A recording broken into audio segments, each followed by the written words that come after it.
and online.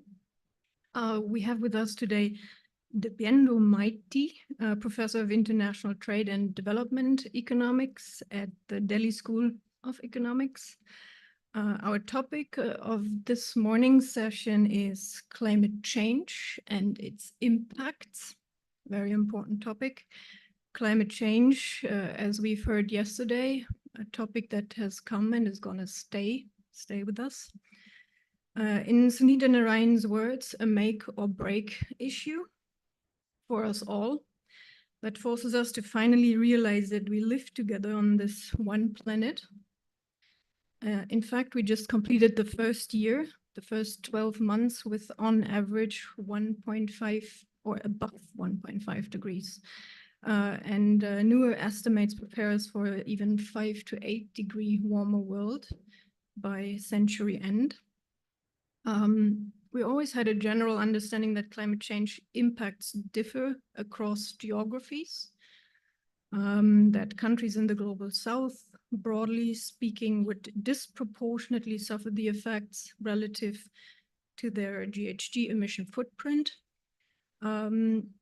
The 2023 World Risk Report ranks India among the top 3 after the Philippines and Indonesia in terms of exposure, vulnerability, lack of adaptive capacities. But we don't really have a more nuanced understanding of climate change impacts. And now in the Indian case specifically. So here we are. I'm very much looking forward to invite to the stage Professor Maiti, who is going to help us better understand the heterogeneous impacts on Indian states. Please, Professor, we're all ears. The floor is yours. This is for you.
Okay.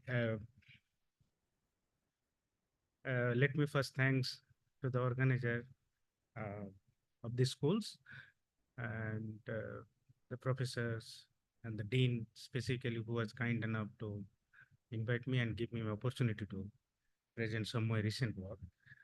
And that also helped me to come.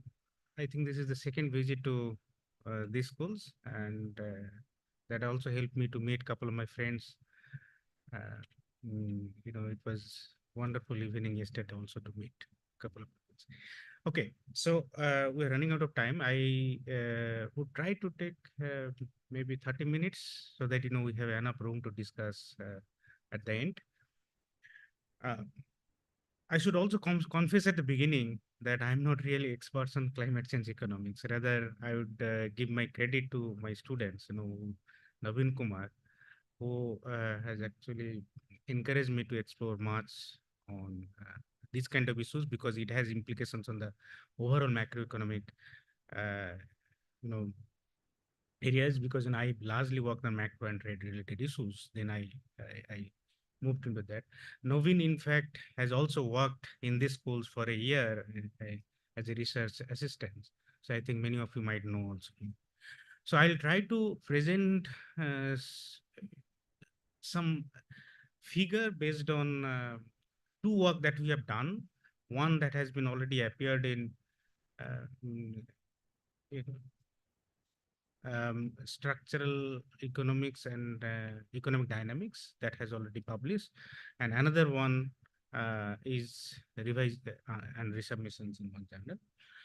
Okay. um, so this paper is basically going to say that how the climate change has heterogeneous impacts across regions. Um, and then at the end, since we are interested to discuss more on the policy, I'll try to pin down to three policies debates. I'll try to highlight some of those. Before that, I think it is very important to see uh, the extent of impact that we're going to get in next couple of decades, I would say, so that we know the magnitude, and that would definitely help us to understand what best we could actually do in terms of the policy reforms.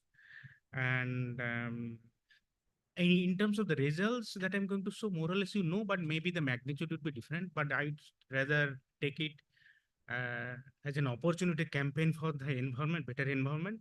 Because just 2 days ago, we have celebrated World Environment Day, 5th June.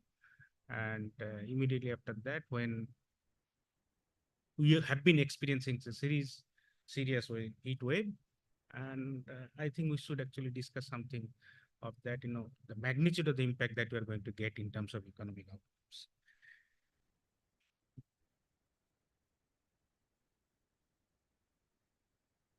Okay, now this is clear to us that uh, carbon emissions is raising the temperature and making it difficult to sustain our economy. Now, two questions that would definitely come to my mind, that now let's say emerging countries are emerging now, and in terms of their uh, manufacturing activities, these size are relatively low compared to others. Now, when you're supposed to grow, we have number of development challenges.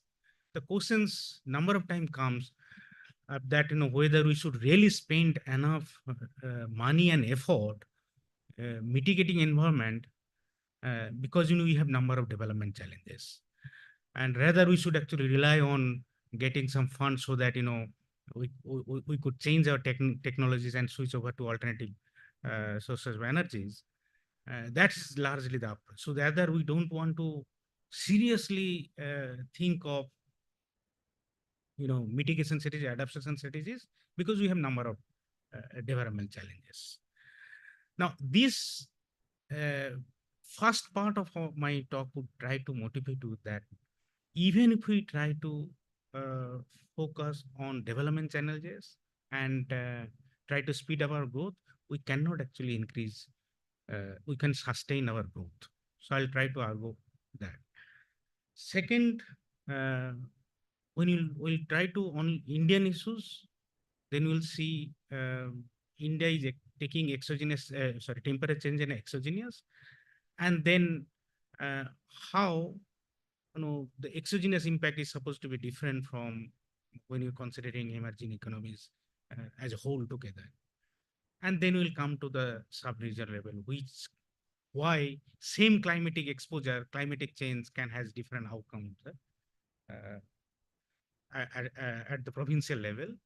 And then I'll try to at the end argue that when the national economy is targeting to reduce carbon emission, let's say by 30% or 30 to 40% by another 7 to 8 years or 10 years, and by 2017, zero carbon emission. This is the target, but that target cannot be achieved until and unless the in a federal systems, if states are also making their own target. So I'll try to argue that, and then we'll crystallize in three policy. Now, I'll start with these figures, which clearly says that climate change or the temperature in terms of Celsius have been shooting up largely from 80s onwards. Now, why I'm saying that now this is very important figure. Still we have been also hearing from leading countries' political leader are also saying that no, I mean, we are not still experiencing global warming. There has been ups and downs in the temperature or some extreme events, but this is not the consequences of climate event. I mean, US presidencies are also settling like that. But this is there has been global warming going on from 1980s onwards. And as a result, at the same time, see, if you look at the emerging countries, I have taken 21 emerging countries that have been growing and doing definitely good for last couple of decades. The average productivity level have been slowing down. There has been continuously declining productivity. Productivity in the total factor productivity, which is basically proxy for uh, overall growth rate in the economy. And this gives you the which countries are very much exposed uh, to the climate increase.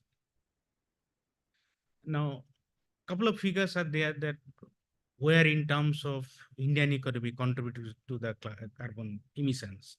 Now, of course, US and China and European economies are main contributor. We are still relatively low, but our contribution to carbon emission, global carbon emission is actually citing. But citing these examples, sometimes also our policymakers trying to argue that we are not really contributing much to the carbon emission. Why should spend more money on adaptation studies? Okay, so that's the reason why I'm also showing this. Okay, now when we are trying to see what could be the impact of the climate change on the overall emerging economy uh, through productivity dampening effect. Now, we all know in growth, the total factor productivity growth is the main driver of economic growth. Now, we are arguing that the temperature rise is going to hit or damage three factor of your production functions. Capital, let's say when the temperature would rise, the machine that we have been using, their lubrication technologies is supposed to be dampened to some extent. Their efficiency will go down. We know the many machines, many refrigerators, many cooling machines may not actually may not be working after beyond 45 degrees. So that's why the efficiency of the machine is supposed to also, also fall. Similarly, the workers who are exposed, particularly in the agricultural area, emerging country very much depend on the agriculture. Now, under serious heating, workers who go to the field cannot actually work under the sunlight, UV sunlight, so their efficiency will definitely fall. And at the same time, ecological services that produce and helps to breathe and work and help also go to our natural resources would also be damaged. So as a result, three combined effect, and there are number of evidences in the literature based on micro studies. What we have done in this particular work that has already been published, that we tried to include those three dampening effect in the growth model, and then we showed using simple Ramsey model that the extent of this efficiency fall is determining the degree of total factor productivity and the growth rate. And now here, when we are developing the model, then one assumption that you have made, each countries are contributing something to the global emissions. So like a small country assumptions. So even if, let's say, one country, uh, you know, come to the zero carbon emissions, that doesn't mean the overall other countries, when other countries are not doing, because of continuously rising the temperatures, still that country would also get the adverse impact. So until and unless there is a coordinated effort to reduce the temperature or the emissions, then a single country cannot solve the problem. And so this is, I don't want to go to the technicalities of the model, but simply I would like to say that the framework by which we had been able to show uh, that the temperature rise is dampening three channels of the productivity growth. That framework has been adopted by UNDP recently to produce their report for Caribbean Latin American countries. So they have actually cited this theoretical conceptual frame. So basically, that means um, there are the three channels by which the productivity is supposed to be. Now, when we have undertaken a empirical study, when we have also done the econometric studies, there we argued that usually in the study, the kind of model they have been using to estimate the impact uh, are not really robust, we say, because largely they have been using the fixed effect model. When a group of countries has been considered, particularly see the effect of the temperature change, because of the cross-sectional dependence between the countries, we have used CSARDL kind of model, which we thought is supposed to be the best model to handle this kind of estimates. Anyway, using these techniques, we estimated. Now, first column clearly shows that 1 degree temperature rise is going to dampen our productivity by 3.22%. So, which is significantly high. So, then we product.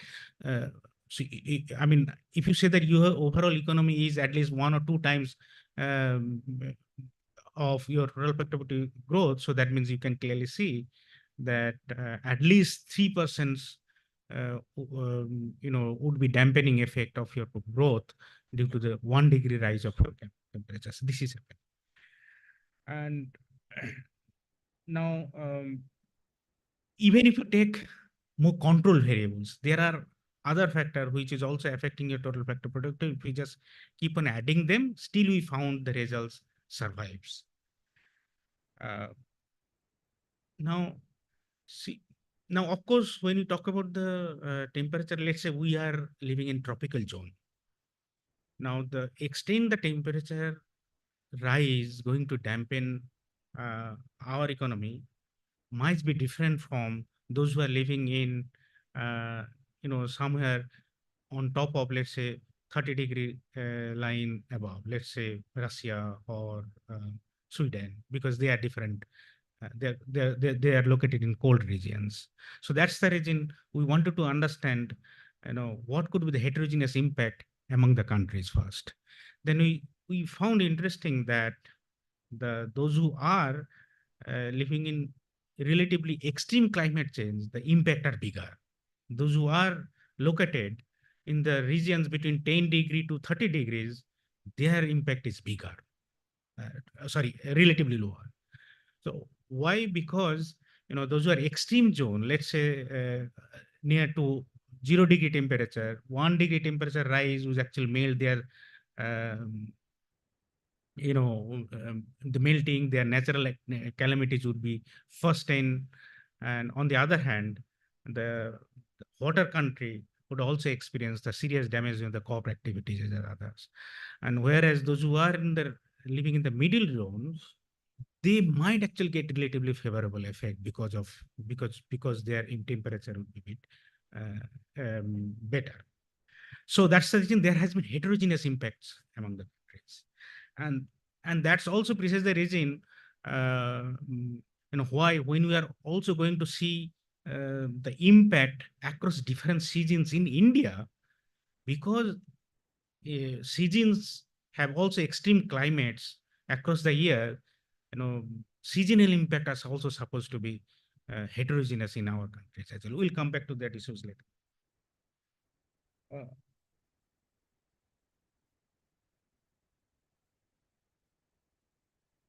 okay. Now, so these particular also figures tells you that when you have taken, let's say, industry or the and forest area as a proxy for the ecology, all those criteria clearly showing you that the three channels that you have assumed are supposed to be dampened because the temperature rise are satisfied. So now, so when we have visualized the problem for the emerging country, we consider that each countries are committing something to the global environments. As a result, temperature rise is endogenous. Now, when you try to understand only for single economy, then the climate change is exogenous. So that means whatever you do, that may not influence the climate change rise, but climate change rise is exogenous to us. So in the previous case, now somehow through coordinated effort, if all of us can reduce to some extent emission, the temperature rise could be limited. But here, when you are only considering for an economy and trying to understand what best we could do, then climate change has to be considered, you know, exogenous. Now, given these exogenous shocks that are hitting to the economy, now we have to understand best adaptation policies. Uh, Now, first figures clearly tells you this tells you that climate change has been rising in all the states. Uh, and of course, there has been heterogeneous rise in the climate change. Now, when you're trying to understand what state can do, then we are trying to actually coin one term which is called the state capacity. What do you mean by state capacity? State capacity is such that uh, adaptation in by a state can only, or let's say, the damage that are being done by the climate change can be minimized by generating more forest areas. Let's say forest area, we know, absorb carbon, and regional renewable resources. So that means we need to put more money and resources, or activities should be organized in such a way that resources are grown. So state capacity means that in how best a state are playing role to motivate the resources to boost the ecological resource in the states. So this is basically the state capacity. So that means the similar climatic exposures coming to an economy as a whole may have different implications on the states because of the differential role played by the state in terms of mobilizing resource from towards the regenerations of environmental resources and renewable resources. And now, of course, why state capacity would be differ, because many states, they are huge debt compared to others, so the debt levels are also higher. External earning are also higher. Some states are relatively developed, some states are not. So that's why they are the states also have differential capacity to mobilize their resources. So as a result, the outcome is supposed to be different.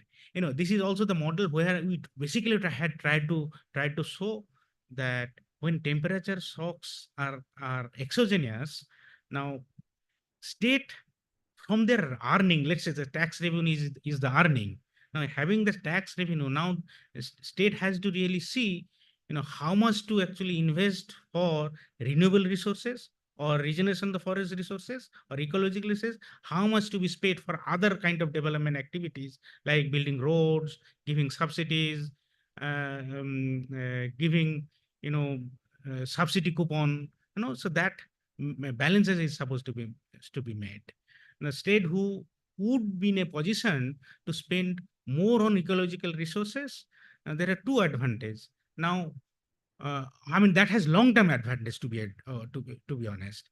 A long-term advantage in the sense that when you are putting effort on the ecology, it requires some kind of gestation period to generate ecological resources. And when the general resources are better, now environment is supposed to be better, at least local environment, then productivity damage that has happened through three channels as I showed you.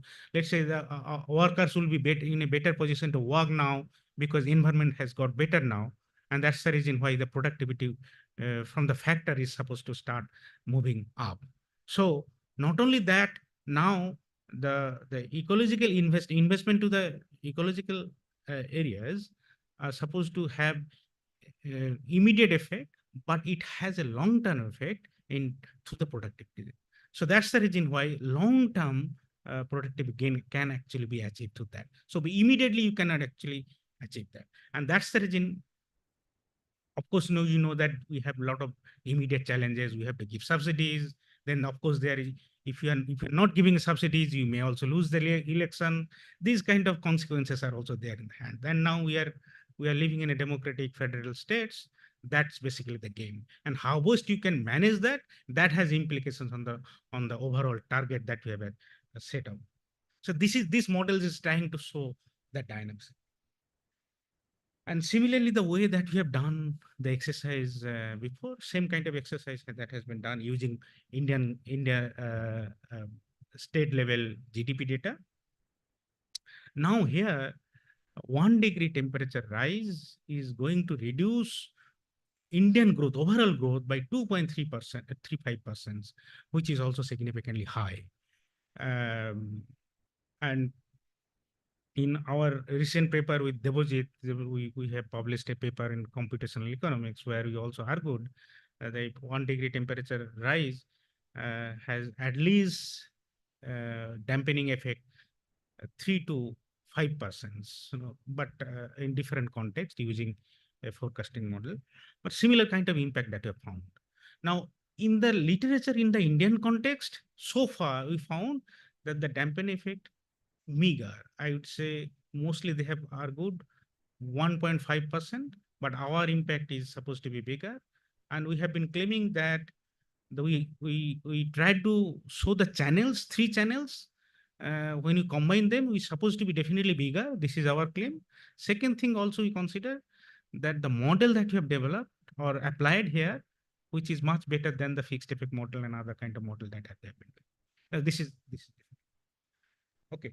Um, Now, um, if you also see want to see this impact across the seasons, now interesting that the impact, particularly in the winter, is supposed to be even bigger. Now, of course, winter better is better. Rather, we see that the summer weather is bad, extremely bad. Winter's weather is supposed to be good, and it should be favorable for at least agricultural activities. Now, I mean, we have been arguing that now, even let's say there is a systematic rise of the temperature, uh, at least 1 degree or 0.5 or something. Let's say the temperature is not only rising for summer, but it also rising for winter as well. Now, in the winter, some of the crop that have been grown in India for 1% rise, constant rise, may not be suitable ecologically to grow those kind of activities in India. So that's why they have been agricultural activities have been getting severe effect because of the winter. Because winter is in India have been producing most of the crops in India. So that's the reason why winter is going to get that serious damage. Okay, now this is a serious thing. So now of course, the environmental challenges has been there for a couple of debates now. We have been discussing many things to bring the environment better, and many policies has been adapted to some extent uh, to make the environment better. Now, in this experiment, what you have tried now, we try to drop 1 year uh, one by one and get the estimates or the gets the impacts. Now then the impact has been plotted here. Now the impact. So let's say from 80s onwards we started, then we next estimate we dropped 80s and we started from 81. Then and next estimate we again started for 82. And what does it mean? It's tried to basically capture over the years. Now some environmental policies has been applied, and that may have improved uh, the productivity, and the impact might be little bit lower, right? That's the reason why we try to drop year by year and then get the estimates, and that had been plotted so far. When you have accounted the estimates from 80s to 90s so far, because i cannot I cannot get the estimates after 90s, because then your degree of freedom would be substantially low, and you cannot show the sufficient characteristics to show robustness of the result. So that's the reason the estimates for 10 years has been shown. This has been flatter. So that means between 80s to 90s, whatever policies that has been adapted to make your environment better hasn't been effective. So that's the message that. And again, from we wanted to see the whether the channel is working. Your ecological aspects has been covered by the forest area. Forest area has been foxes. See the negative coefficients, and similarly, your labor productivity LP is the labor productivity, CP is the capital productivity. All the coefficients is showing. So that means clearly claiming that the channels, these channels that you have said to by which your productivity is rising is also being satisfied here. Okay. Uh, Now, and then if you also see estimates across the sectors, agriculture, mining, which sector is supposed to be, that means constantly there has been negative impact. Um, okay. Now, now state capacity, I said. Now, I think one column is missing. When you have regress, the impact for low debt states and high debt states have greater impact, and similarly low remittance and high remittance, low remittance states are having greater impact. So of course, it seems to suggest that the state um, who are already having high debt and receiving low remittance won't be in a position to shift their resources for the environment generation and ecological resources, and they are much more risky in terms of mitigating.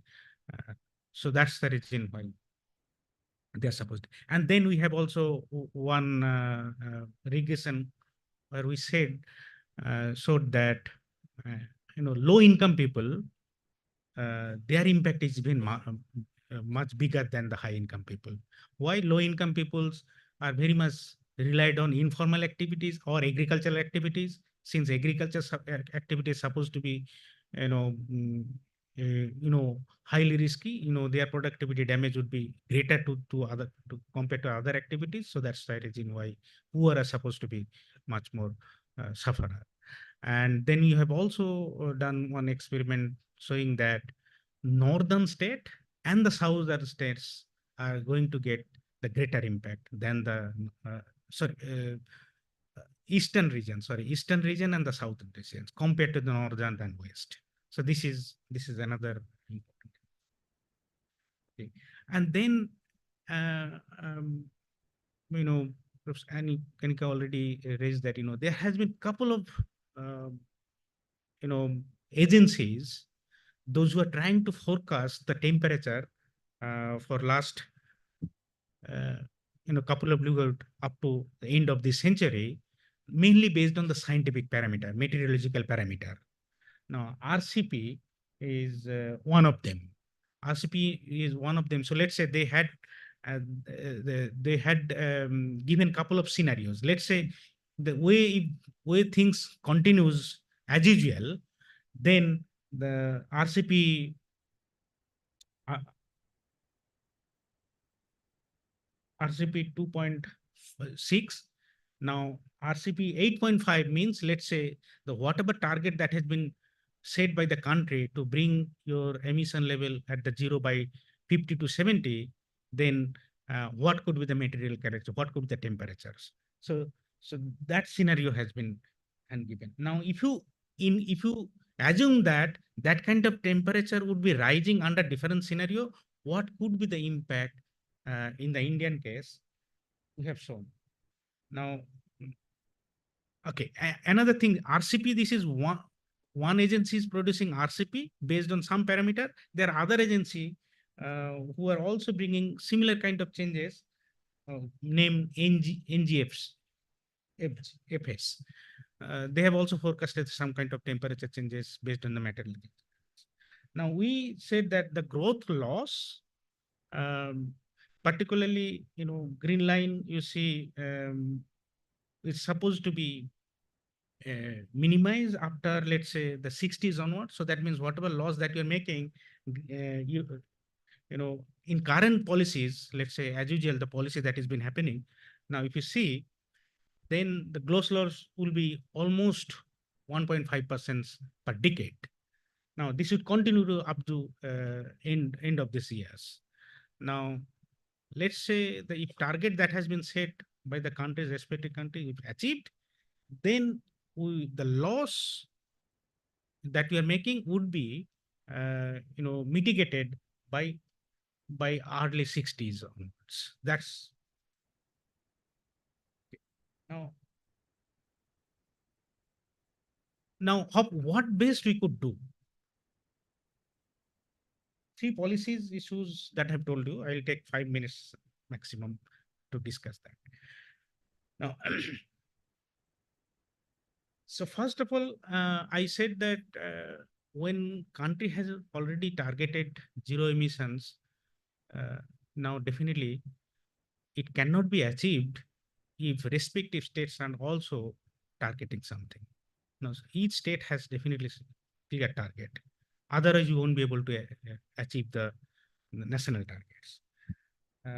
Now, in this case, definitely ecological fiscal transfer. So let's say the state which are relatively developed, let's say some of the states are also particularly northeastern states, they are ecologically abundant states.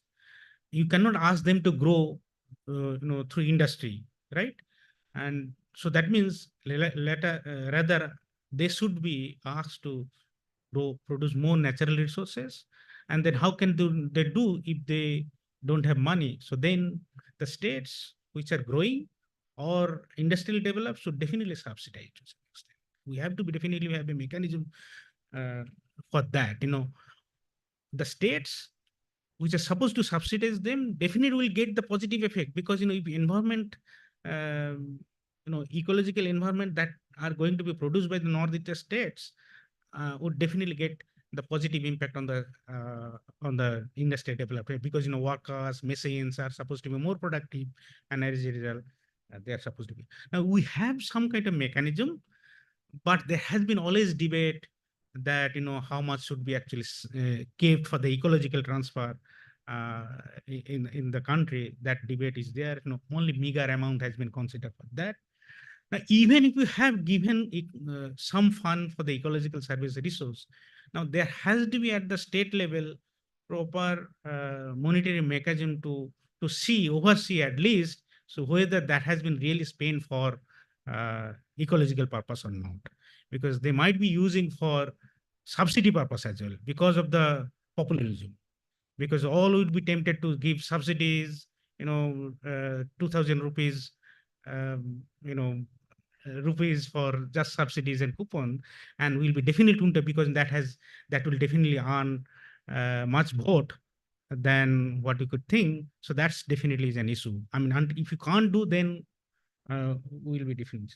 And at the same time, we are also, you know, uh, considering different kind of infrastructure. Let's say North India states are also being asked that they will be connected to the eastern countries. Definitely, this is good move, definitely. But at the same time, when you also build the road network, highway node, now there has been studies, and recently AER has also published one article clearly showing that the high road has greater damaging effect on the forest, but the feeder road, the small road which is connected to the forest areas may not have significant impact. So that means we have to be really careful how much high road should be actually constructed at the ecological abundant state should definitely be considered. This there definitely a trade-off. Let's say high road is definitely needed to give them income opportunities, but ecological resources has long term. Now agriculture, I said the agriculture is supposed to be the most dampening sectors. Now, our economy is still more than 50% or roughly 60% people lives in with the agriculture. Now, until and unless we try to do something to improve the agricultural productivity, we cannot actually sustain growth. Why? Because this lower figure clearly showing that the the sector which are actually contributing most to the carbon emissions. So that means more you make stringent policies to the environment, those sectors are supposed to be disadvantaged. So that's the reason why we are still our manufacturing contribution is still little low. Our growth is largely driven by the service sectors. but but we need to definitely still consider the agriculture is the potential contributor for not only for the growth but also in terms of employment. Now, what is also happening, what kind of changes that is going to actually see at least next couple of decades is already there in the realities. Let's say activities, I said, you know, agriculture labor cannot go to the field under the heat. So now the agriculture has to be shifted to the evening and the night at time. So the we have to definitely make arrangement, at least infrastructure arrangement, so that agricultural activities taking place in the evening areas. Many areas nowadays, let's say I know some areas where, let's say, the flower is being grown, largely they work in the evening and the night areas. They are using the solar light, and that helps to also do the activities. Now we have to definitely facilitate, then only some kind of agriculture productivity can actually grow, because heating in the daytime can absorb the solar energy, and that would help you to do that. That's facility is definitely. Now, of course, where agriculture product is supposed to be sold, of course the domestic market, but at the same time in the international logistic has definitely supposed to be improved. Like, let's say, when you are negotiating with, let's say, many countries for the trade, we what do we negotiate? We try to negotiate mainly the tariff. Okay, we'll try to reduce the tariff rate by 1% for these chemical industries or pharmaceutical industries. But then when you're discussing, we should definitely try to negotiate with, let's say, UK, European economy, that our logistics supposed to be improved, so that, let's say somebody in Punjab producing pineapple should clearly know that I have ready market after 3 days in UK. If that logistics transport is ensured, I'm sure that farmer won't sit in the uh, border area for the dharna, because they know that this is the sure market there. And third, this is the last one. Uh, Now, we have seen the reform, what reform has done particularly. Of course, reform has accelerated the growth rate, but we have all seen the growth, particularly those who are bottom 50% in the one income distribution, could not actually grow that. Okay. So that inequality has actually increased. So employment is definitely a challenge. So that's the reason most of the sector, most of the workers, I mean, 80% workers are still in the agriculture and informal sectors. Now, informal sector, you cannot actually regulate. So now challenges is that at the same time, the industries which has helped to grow, let's say pharmaceutical industries, some of the metal industries, cement industries, which has actually helped to boost the construction sectors. Now, number of regulation is are already coming and already being implemented. Let's say European has economy has already introduced the CBAM on those kind of sectors, which is producing more carbon emission to the environment. Now, they will be definitely get some contribution. Now, we have seen in the reform, when you have given all kind of response to the market, of course, private player cannot consider environment at a serious goods for them, because this cannot actually bring them any profit.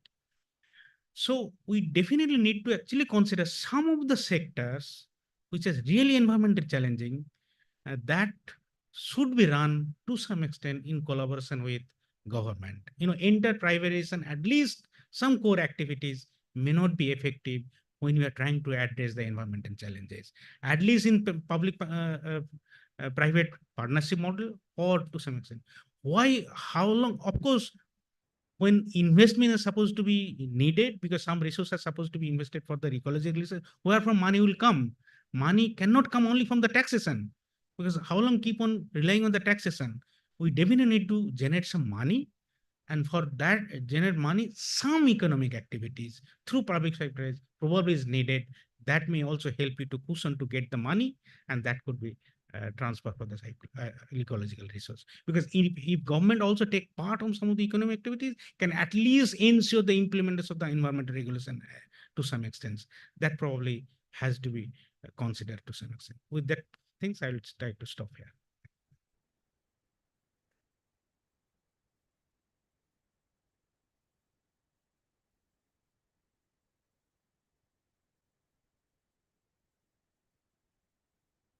Thank you very much for your presentation. I would actually right away open the floor for your questions. If anyone has a burning question, would you need a mic?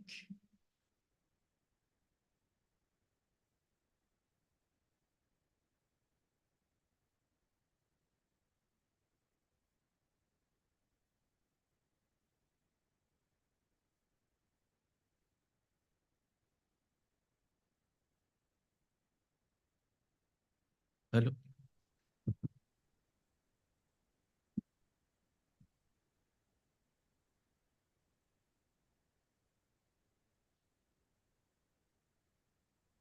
Hello.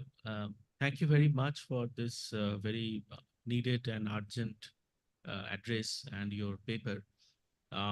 So perhaps we have been discussing this earlier also, and you know that some of us at our center here, we work in complex adaptive systems approach. So when you think about this temperature, which is like a central aspect of your theoretical modeling, how what is the meaning of it? Because you see that I was looking into the recent literature, they try to distinguish between weather variables and climate variables. And climate variables are by definition chaotic, and it is very, very difficult to forecast chaotic variables. So whether that kind of considerations you have taken into for your theoretical model building. The second point is that the different channels that you have mentioned in your total factor productivity, they are also feedbacking into each other. They are not independent of each other. So if that feedback is taken into consideration, then how adaptive capacity, etc., might be impacted. And then finally, going into policy, I will say that you have mentioned very interestingly about the state roles and private-public partnership and so on. But very recently, there is also a very interesting literature coming up on behavioral policy making. And behavioral policy making, whether you call it as nudge or default options, there's a large literature, and there's a lot of experimentation going on that how those kind of behavioral policy making might change behaviors of local actors, or say you talk about farmers and so on, adaptive strategies. So whether there is some consideration in that direction. And finally, any role of financial markets for kind of raising money and so on. Thank you.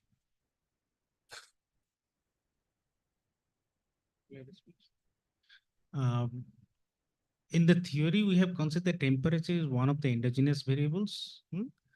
But when you have undertaken empirical studies, apart from the temperature, we have taken number of alternative proxies like weather variations, the rainfall variations, those kind of variations to make our results robust. That we have done. But theoretically, we have none. But so the model that you built is basically kind of uh, Ramsey growth model, one sector type of growth model where intermediate group sectors are producing some kind of variety. They're endogenous in the sense that all variables are endogenously solved.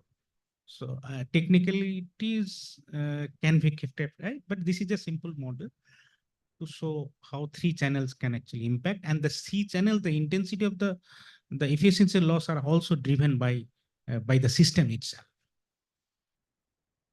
Now, on the adaptive strategies, I said that because of the temperature rises, at least in the agriculture, I already have said, agricultural practice are already being changed because in rural area, those who have small space of land and those who live with agricultural labor, they have to definitely work, otherwise they will die. They are changing their practice. So that's the reason why some of the activities are taking place in the evening. They wake up in early morning at 5 o'clock and do some activities and come back home by 8 o'clock. That kind of changes are actually taking place. And my point is that no, at least state as a whole need to recognize these changes that is happening in agriculture, and then at least try to facilitate some activity. Let's say in the evening, We know that in city, we are giving lights we may not need, at least light is needed there in the agricultural fields, that may help him to grow their agriculture. That kind of changes is definitely here. And other side, I tell that why private partnerships to some extent important, at least some environmental challenge sectors, because that would help also private activities regulate something to comply with the environmental regulations. Otherwise, private would be, because, suppose you are exposed much of the competition from the foreign economy. Let's say you are also passing through the recession periods. You won't definitely care about the environment at that time. And there would be always ups and downs in the business, in the business cycles. Now, while under business recession, of course, let's say Reserve Bank and the government try to give various kind of philanthropic and Keynesian prescriptions to help them.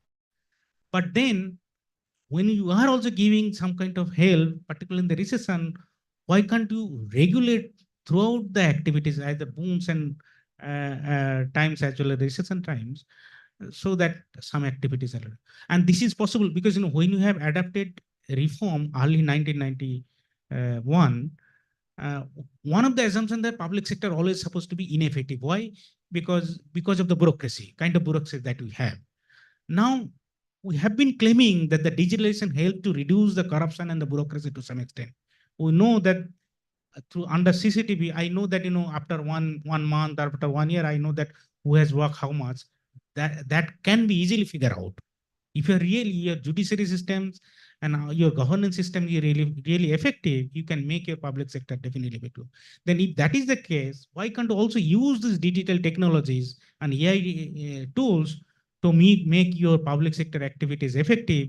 Then why do you need all your railway sectors to be privatized? I mean, this is, and some of the key sector, let's say in this kind of activities, which are supposed to be done by public sector enterprise at some point of time, at least some point of time when you are targeting to reduce our carbon emissions to zero level, at least these transitions, we need some kind of regulations over this, those kind of activities.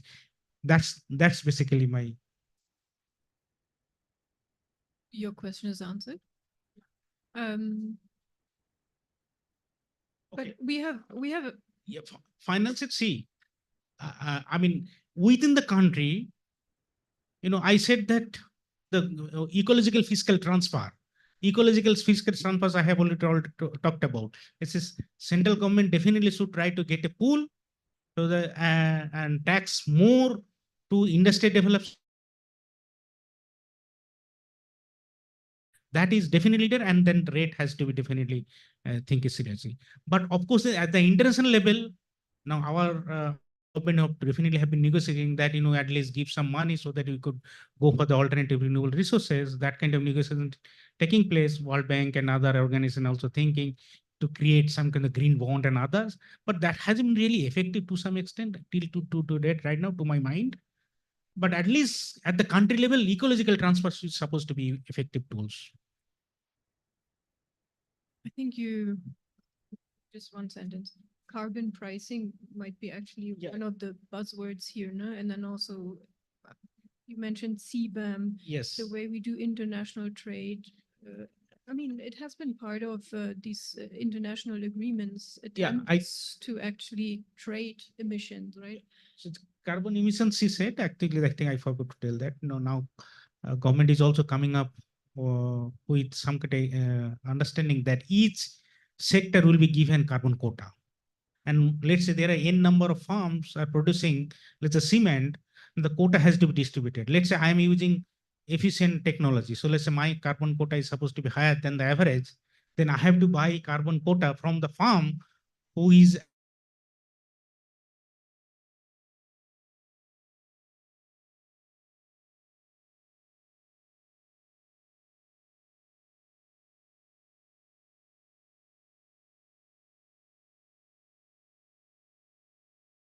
I sensed like you were hinting towards non-linearity of the effects, but I couldn't see like why you did not explore that econometrically. Might be there is one possibility, like you can further go ahead in that direction. And in your Cobb-Douglas production function, which you used, I just saw a glimpse, you used G in the Cobb-Douglas production for government, right? So I am just interested to find out like what kind of taxes, because G means like there will be some tax revenues you must have considered. So is there any effect of different kind of taxes if we have considered in your model? And the third one is a variable like temperature above the normal rather than the mean temperature. Did you try that in your robustness check? Like these are the three questions.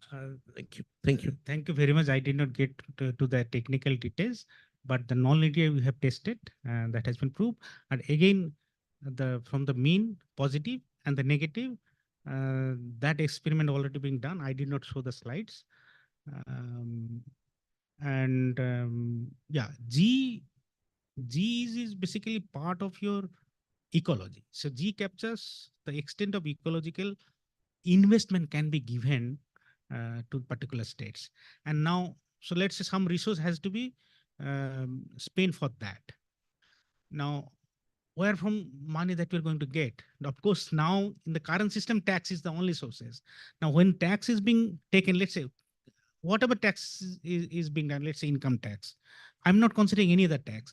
Now, there I'm saying, then you are in a dilemma where we are supposed to. Traditionally, we are considering taxes being simply taken just to build the infrastructure, isn't it? Now, I'm saying that infrastructure as well as let's say subsidies. Subsidy is immediate subsidies or something like that. Now, there is a trade-off. If you spend on ecological service, there is a long-term productivity gain. And if you are giving currently, then there is an immediate gain in terms of getting popularities. That trade-off is there. So I tried to capture that only.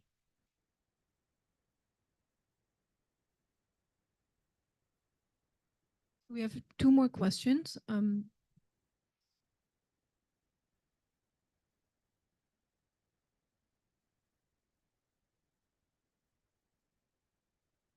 Professor, I'm Preeti.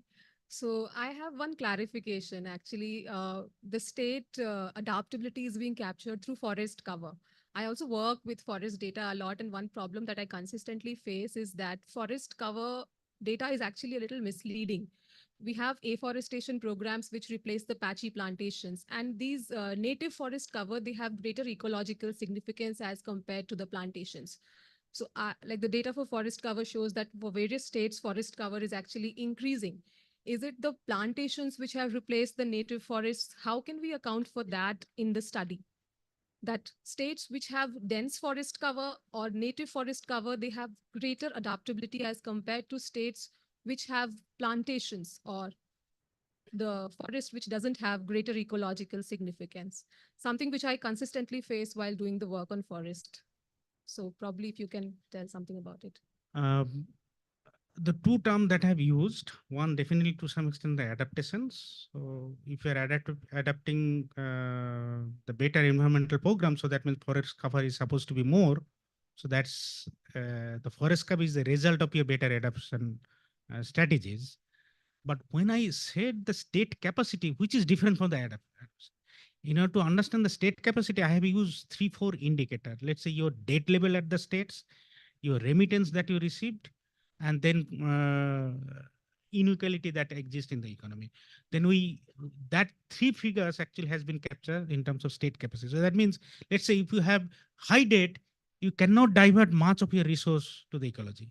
Similarly, if you have low income people, because you need to give more subsidies, you have low capacity to spend for ecological resources. So these two terms are different. But in the regression, we simply consider forest cover area as a proxy, but I did not go into distinguishing between, that kind of forest, whether natural forest or plantation forest. I didn't. I simply consider the forest cover to over that index. All right. Let's come to our last question. Timothy. Dipendra, you were showing the impact of that remittance. So now that, say, for example, if we just think of it in terms of two different periods. So in the initially, when there is a high impact of, say, any kind of climate impact. So there will be a huge amount of migration due to, say, the impact of climate change, right? And this migration would increase actually remittance again. So there is a possibility that actually that this migration and remittance itself is endogenous. So in that case, I think that result can change a little bit, right? I think that's a good question. I haven't explored this much, and that can be left for you. Good. He takes some inspiration with him. I also have one or two remarks. The title of your presentation would make me think that you're actually looking at the state level, state exposure, because coastal lines have a different exposure, not just because of their geography, but because the way industry or farms work. So I would like to see that. I'm also a visual person, like maybe a few others here in the audience. A map that would show us a little bit of impact, something of that sort would be really nice. But I guess as economists, you work with your tables and your data more than maps or anything.